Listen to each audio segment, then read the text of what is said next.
देखिए, बहुत सारे भाइयों साथियों को हम बताते भी हैं कि अगर देखें जमीन को आप खरीदना चाहते हैं, हर कोई चाहता है कि कहीं जमीन खरीदें, है ना, अपने क्षेत्र में या कहीं भी अगर वो जमीन खरीदने की सोच रहे हैं, तो आज जो धोखा हुआ है ये धोखा आपके साथ नहीं हो तो क्या करेंगे?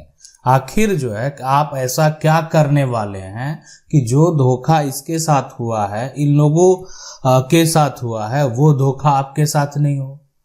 और इसके लिए आपको कुछ ऐसे, यानी जो 3 गलती आप अगर नहीं करेंगे तो कभी आपको जो है धोखा कोई दे ही नहीं सकता है। कोई धोखा देने वाला ऐसा होगा ही नहीं जो आपको धोखा दे देगा। मान लेते हैं कि जमीन देखें हैं, कोई शहर में देखें, कहीं भी देखें, अब ये जमीन जो है आपको पसंद आ गया, अब ये जो है देखने के लिए आप क्या किए, परिवार को भी दिखाए, जो भी परिवार के सदस्य हैं सभी लोग देखे कि नहीं ठीक है, इसमें जो अगल बगल है प्लॉटिंग है और डेवलपमेंट जो है एक तरह से भविष्य के लिए अगर देखा जाए तो यहाँ पर लोग, एक समय ऐसा आएगा कि यहाँ पर लोग जो है रहने लगेंगे। ठीक है, तो ये लोग सोचते हैं, ठीक है, कि यहाँ पर धीरे धीरे लोग जो है तो इन्वेस्टमेंट के तौर पे ले लेते हैं कि आज हम इसको अगर 10 लाख में खरीद रहे हैं तो कल को हो सकता है कि इसकी कीमत जो है वो 50 लाख हो। ठीक है, और वो ये देखने को बहुत कम समय में मिलता है, इसलिए कि प्रॉपर्टी किस एरिया, कौन सा ऐसा एरिया है जिसका डेवलप हो गया और उसकी प्रॉपर्टी जो है कई गुना बढ़ जाती है। तो इसीलिए लोग इन्वेस्ट करने के लिए भी लेते हैं, या उनको लगता है कि अगर अगल बगल के कोई लोग कंस्ट्रक्शन कर रहे हैं या अगल बगल में कोई रह रहे हैं तो सोचते हैं कि नहीं इसमें खरीद करके जो है रहने भी लगें। लेकिन हो जाती है यहाँ पर सबसे बड़ी गलती और हो जाता है धोखा।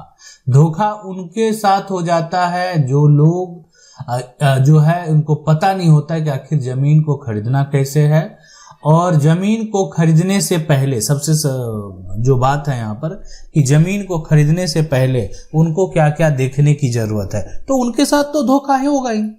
जो एक तरह से सही तरीके से वेरीफाई नहीं कर पाएंगे उनके साथ समस्या उत्पन्न होगा। तो सबसे पहली बात जो जानने की जरूरत है, सबसे पहली बात जो समझने की जरूरत है वो ये है कि अगर आप जमीन को पसंद कर लिए, जमीन को देख लिए, सभी लोगों को अच्छा लग गया है ना, कोई आपत्ति नहीं है, अब आप चाहते हैं इसको खरीदना, तो सबसे पहले इसमें देखें कि ये जमीन जो है, यहाँ पर जमीन एक तरह से विक्रेता के नाम से है या नहीं, पहली बात। ठीक है, 2 केस हो सकता है, या तो जमीन विक्रेता के नाम होगा यहां पर या नहीं होगा, 2 केस तो हो सकता है इसमें। अब है कि सवाल जमीन विक्रेता के नाम है और विक्रेता के द्वारा, पहला कंडीशन यही हो सकता है कि जमीन विक्रेता के नाम है और विक्रेता के द्वारा जो है यहाँ पर, विक्रेता के द्वारा जो है यहाँ पर सरकार को, यानी रसीद भी उसका कट रहा है, रसीद भी कट रहा है, यानी वो सरकार को रेवेन्यू भी दे रहा है, विक्रेता ही दे रहा है, कोई दिक्कत नहीं है। सारा पेपर देखा गया, लगा कि नहीं विक्रेता के नाम से प्रॉपर्टी है, उसके नाम से सरकार को टैक्स भी जा रहा है, उसके नाम से जमाबंदी भी कायम है, लेने में कोई आपत्ति नहीं है, और विक्रेता भी जो है किसी से खरीदा है प्रॉपर्टी को, कोई आपत्ति नहीं। दूसरी बात हो सकता है कि विक्रेता के नाम जमीन नहीं है, विक्रेता के जो है एक तरह से, है ना, विक्रेता के पिता के नाम जमीन है। ठीक है, पिता के नाम है, या हो सकता है कि दादा के नाम हो, जिनके भी नाम हो, विक्रेता के नाम पर नहीं है। यहां पर समस्या कब होगा कि इसलिए कि जो एक तरह से उत्तराधिकारी होंगे इस प्लॉट में, अब ये जमीन पिता के नाम है, पिता के 3 बच्चे हैं, तो क्या तीनों बच्चे आपको लिखने को तैयार है? अगर तीनों बच्चे आपको लिखने को तैयार है, वो बेटा हो या बेटी, दोनों आप समझ लें। अब अभी के समय में अब ये भी देखने की जरूरत है कि बेटा हो या बेटी हो, यहाँ पर जो है दोनों, यहाँ पर तीनों अब लिखने के लिए अगर तैयार है, कोई दिक्कत नहीं होगी।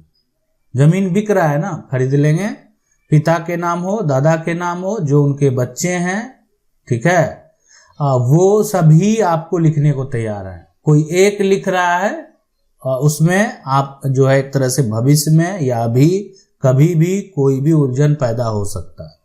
अब आप कहेंगे एक लिख रहा है तो वो अपना हिस्सा बेच रहा है, हम तो उससे खरीद रहे हैं, दिक्कत क्या होगा? तो दिक्कत ये होगा कि यहाँ पर दूसरा और तीसरा सपोर्ट तो नहीं किया। अब भविष्य में जाके सिविल कोर्ट में कह दे कि वो मेरा भाई मेरा हिस्सा बेच लिया, तो आप क्या करेंगे? आपके पास तो कोई दलील रह नहीं जाएगा, तो आप भी छटपटाने लगेंगे। उससे अच्छा है कि अभी सतर्क हो जाएं। तो समझने की जरूरत है। आज जो इतना बड़ा धोखा हो जा रहा है, हर दिन आप देखें, आए दिन जो न्यूज़पेपर में जो है मामले एक तरह से छप रहे हैं, क्या कारण है? कारण यही है कि यानी खरीदने के वक्त जो है सही तरीके से वेरीफाई करने में सक्षम नहीं होते हैं और उसके बाद जो है फंस जाते हैं। दूसरी बात, जमीन अगर आप खरीद रहे हैं तो आप क्या करेंगे कि विक्रेता से, जो विक्रेता से आप एग्रीमेंट करवा लेंगे। ठीक है, एग्रीमेंट में अगर आप कैश पेमेंट कर रहे हैं, मान लेते हैं शुरू में कुछ कैश ही पैसा दिए, तो एग्रीमेंट में उसी समय आपने मेंशन करा देना कि आप जो है नगद कितना पैसा दे रहे हैं। मान लेते हैं कि आपके पास 2 लाख नगद है और आपने 2 लाख नगद दे दिया, तो आप ये मेंशन करवा दें एग्रीमेंट में कि हम 2 लाख जो है वो नगद के तौर पर यहाँ पर दे रहे हैं। ठीक है, तो ये इस तरह से इसका जो होता है ये पूरा प्रक्रिया होता है।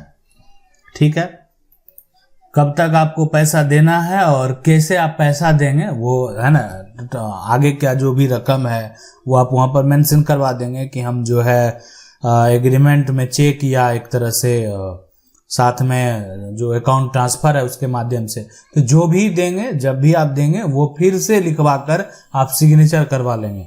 एग्रीमेंट का जो पीछे का पेपर होता है उसमें लिखवा लेंगे इस डेट पे हमने इतना पैसा इनको दिया, साथ में सिग्नेचर भी करवा लेंगे। तो ये सब क्यों जरूरी है? जरूरी इसीलिए, भविष्य में मुकर गया मान लेते हैं वो व्यक्ति, तो फिर उसका क्या कर लेंगे आप? अगर वो व्यक्ति भविष्य में मुकर गया, आपको जो है एक तरह से बोलेगा कि नहीं हमको नहीं दिए हैं पैसा, तो इसलिए एग्रीमेंट जरूरी होता है। कहीं भी जमीन लीजिए, प्रॉपर्टी लीजिए, कुछ भी लीजिए, सामने वाला पर विश्वास हो चाहे नहीं हो, प्रोसेस है वो आपको फुलफिल करना चाहिए, एग्रीमेंट करवाना चाहिए। आप पैसा देते हैं उसके बाद ठीक है आपके नज़दीकी लोग ही हैं, लेकिन मान लेते हैं कि अगर आपका एग्रीमेंट है तो एक प्रूफ है। उसके बाद जैसे एग्रीमेंट का टाइम पीरियड जो है खत्म होता है या उससे पहले आप पैसा दे देते हैं, आप क्या करेंगे? जमीन की आप रजिस्ट्री जो है करवा लेंगे। अब है कि ये ठीक है, आपका ये 3 बात जो है, रजिस्ट्री जो आप करवा लेंगे, एग्रीमेंट करवा लेंगे, ये कर लेंगे। ये सभी में एक आता है कंडीशन कि क्या कोई प्रॉपर्टी पे जो है विवाद चल रहा है, तो देखें इसका पता तभी पता चलता है जब आप परिवार के सदस्य से मिलेंगे। ठीक है, वो व्यक्ति कहाँ रहता है, आसपास में उसके कौन भाई है, कौन चाचा है। ठीक है, यानी अपना आप खरीद रहे हैं प्रॉपर्टी, तो उसको छुपाएंगे नहीं कि हम खरीद रहे हैं। सबसे बड़ी बात है कि आप प्रॉपर्टी खरीदते हैं, बहुत लोग प्रॉपर्टी खरीदते हैं और विक्रेता कहता है कि अभी किसी को बताइएगा नहीं, क्रेता भी है कि नहीं जो है नहीं बताएंगे।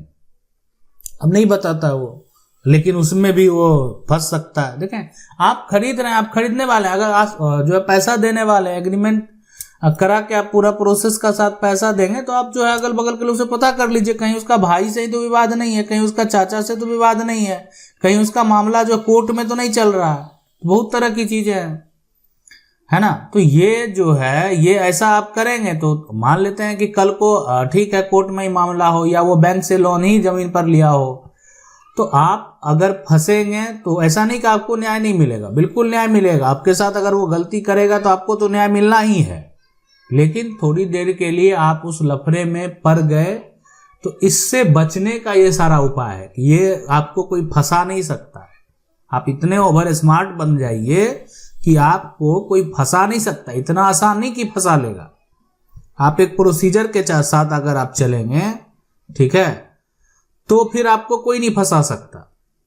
अब है कि मान लेते हैं कि आपका प्रोसेस चल रहा है, आपके बीच में कई एक मीडिएटर है। बहुत लोगों के मन में सवाल है, बहुत लोग सवाल पूछते हैं कि इसकी मेन वजह ये होती है कि हमारे जो लेन देन है, हम उसके बीच में बहुत सारे मीडिएटर हैं, उसके लिए हम क्या करें। ठीक है, या आप जो है प्रॉपर्टी जो खरीद रहे हैं वो प्रॉपर्टी के जो एजेंट हैं उससे आप खरीद रहे हैं, ठीक है, या प्रॉपर्टी जो खरीद रहे हैं वो डायरेक्ट प्रॉपर्टी के ऑनर से नहीं खरीद रहे हैं, आप प्रॉपर्टी बिल्डर से खरीद रहे हैं। तो ये सभी जो यहाँ पर चीजें हैं उस सब में अलग अलग कंडीशन लागू होते हैं और वहाँ पर आपको क्या करने की ज़रूरत है, कैसे सावधान रहने की जरूरत है और किस प्रकार से अगर ये सारे डॉक्यूमेंट को आप वेरीफाई करेंगे तो फिर आपको कोई दिक्कत नहीं होगा अगर यह प्रॉपर्टी जो है किसी एजेंट से खरीदे या किसी बिल्डर से खरीदे। तो आशा करते हैं वीडियो अच्छा लगा होगा। वीडियो को लाइक जरूर कर दें। चैनल को पहली बार देख रहे हैं सब्सक्राइब करके जो बेल आइकन है उसको जरूर दबा लें। मिलते हैं अगले वीडियो में, तब तक के लिए जय हिंद।